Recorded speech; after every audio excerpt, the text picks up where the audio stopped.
Hello friends, welcome to my channel. ఈరోజు word ఏంటంటే gender. దీని తెలుగులో లింగం అని అంటారు.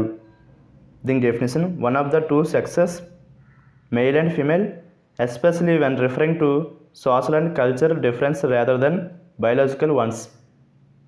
అంటే తెలుగులో రెండు లింగాల్లో ఒకటి, మగ మరియు ఆడ, ప్రత్యేకించి జీవ సంబంధమైన వాటికంటే సామాజిక మరియు సంస్కృత భేదాలను సూచించినప్పుడు.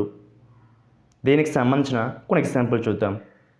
వాటితో ఇంకా బాగా అర్థం చేసుకోవచ్చు. ఫర్ ఎగ్జాంపుల్, ఫస్ట్ది Tom believes in traditional gender roles. అంటే తెలుగులో టామ్ సాంప్రదాయ లింగ పాత్రలను నమ్ముతాడు. దీనికి next example and final example, some fish are able to change their gender. అంటే తెలుగులో కొన్ని చేపలు తమ లింగాన్ని మార్చుకోగలవు. ఈ వీడియో మీకు నచ్చితే లైక్ చేయండి. మరిన్ని వీడియోల కోసం మా ఛానల్ని సబ్స్క్రైబ్ చేసుకోండి. Thank you friends.